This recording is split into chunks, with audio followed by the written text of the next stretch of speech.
Hello. Thank you for listening. This is the near death experience of Judi, and this experience occurred on September 15th, 1998. Open quote. At the time of the experience, I was working in a highly stressful job and had just returned from overseas after many months of hectic traveling and taxing negotiations with no relief. The next night on September 15th, I was putting my young children to sleep on my bed when I fell asleep myself. A few minutes later, my husband came in and began to take the little ones to their room. As he moved the first one on the flesh on the left side of my body began to scream.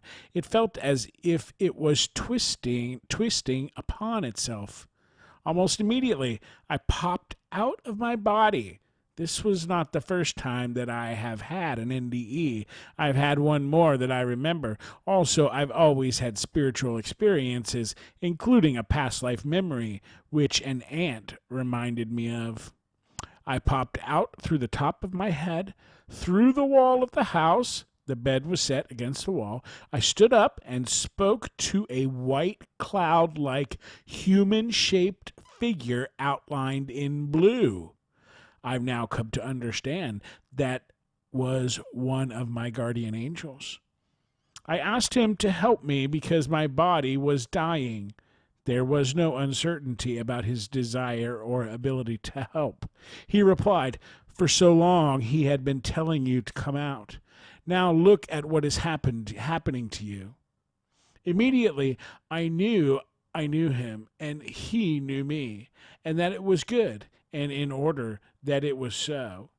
I knew he was referring to the job that God had instructed me to leave in January 1997, but I had been trying to get away with keeping that job. I got a bit irritated because I felt that at this crisis point it was unfair to scold me. I said, "Oh, okay, I'll come out, I'll leave. Just help me with my body." He told me to go back in and try to call my husband. I did this, but the left side of my mouth was failing, and I had no control over it and could not form the words. I jumped back out and said, "The mouth is not working." I could see through the wall of the house into our bedroom where my husband continued to carry the children over, and he then told me to go back in and try the brain. I went in and tried to call my husband with my brain, but it sounded like an old recording being played on the wrong, slower speed. Again, I popped out thinking, "Oh boy, this is it. Adios, amigos." I told him that the brain was no longer working, and then he said, "Okay, go back in.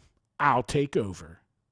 I re-entered my body, and strangely, I was able to do localized thinking, not remote, like trying to call someone. I asked God not to let me die, and that if I must, to let me last until morning, so that the children would not have the trauma of their mom dying during the night without telling them goodbye. I said, "Father, not my will but yours be done. Into your hands I commend my spirit." And then knew nothing until my husband came to bed. The whole thing lasted about 20 minutes. When my husband came to bed, I apparently revived and told him that I was not feeling well.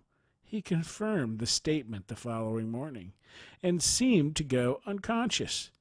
The next thing I knew was that I awoke. It was morning, and I was checking to see if I was really still here. I went outside to investigate the world, feeling a little tired as if I had just been jogging. Outside the hills, trees and flowers looked extra bright, and I was glad to be back. I contacted my sister, a medical doctor, and told her what had happened. She took me through a series of tests, but finding the responses too slow on my left side, immediately sent me for a CAT scan. The results showed a spot consistent with calcification or hardening of the brain. Subsequent tests, ECG, EKG, and MRI, gave me the all clear. Email to Judy Long in response to the question, can you describe more fully about how you know you died? Hi, Jody. And I think it's Judy, but it says Jody. Not sure. Hi, Jody. Oh, email to Jody Long. I see. Hi, Jody. Sorry. There was, in fact, no one present who could clinically certify that I was dead. Indeed, it was in that sense a private affair. My husband did not even appreciate the extent of it, and I had slept. When I awoke, it felt more like being unconscious for the entire night with my head on his shoulder. The incident took place at night at home, and by the morning I had seemed to have recovered, except for the after effects I described in my account. I must say, though, that from the experience it is clear that humans are aware that they are dying at the moment that they are dying. The feelings of the moment cannot be confused with any other sensation, such as fainting or going to sleep, for example. The dying sensations seem to be unique and definitely identifiable. Several months after the experience, I was listening to a TV documentary on which they were describing the symptoms of an impending stroke. Every single symptom described, including the sort of lift-off or float that one can experience while walking, was a symptom that I had been experiencing prior to the NDE. I had, in fact, been in a job which, while I had been enjoying it, I had also started reacting quite stressfully to some elements of the responsibilities. Hope this helps, Judith. End quote. I'll take it, Judith. I thought that was pretty interesting. Your conversation with the guardian angel and going back in there. So there are some questions here. Okay, we'll start from the top then. Question, at the time of your experience, was there an associated life-threatening event? Answer, yes. Waking from a nap, no illness. I was experiencing a wrenching pain on my left side that seemed to be a stroke. Question, did you feel separated from your body? Answer, yes, I was aware that my shape was as normal. However, I didn't focus on that appearance since I was more concerned with trying to get help for the physical body.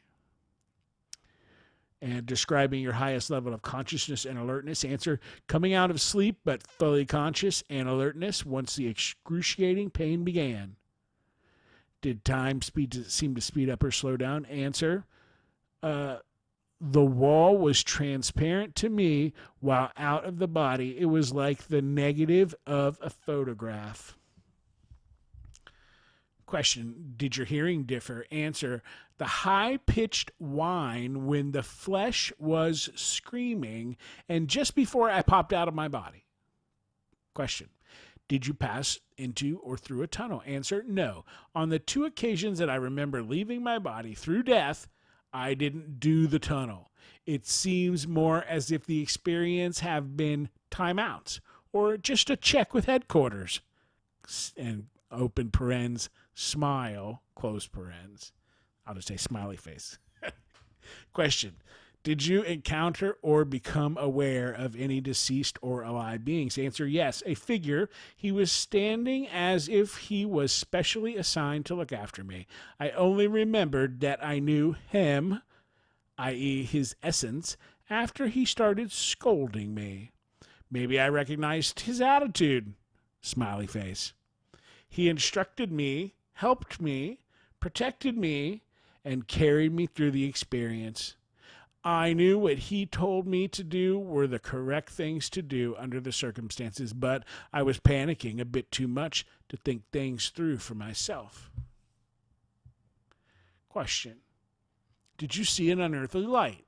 Answer, yes, to the left of me, a bit forward, and at the back right of the quote-unquote helper, the angel.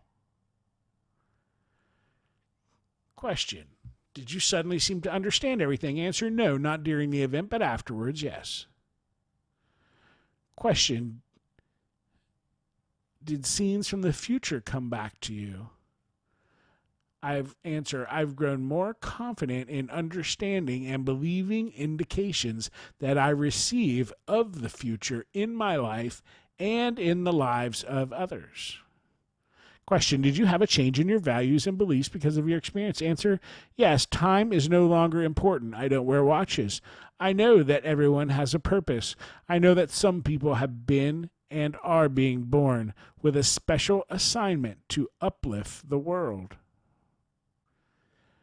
Question: do you have any psychic, non ordinary, or other special gifts after your experience that you did not have before the experience? Answer: no, it was not the first time that I had had an NDE, and also I always had interesting spiritual experiences. Now I just understand them better and trust the messages more. Question: are there one or several parts of your experience that are especially meaningful or significant to you? Answer: worst, the part of the screaming flesh. Best part was the whole encounter. Question: have you ever shared this experience with others? Answer: yes. They believe them because they are already familiar with such experiences. End quote. End questions. Thank you, Judi. I enjoyed that myself, and I hope you guys did too. Have a nice day.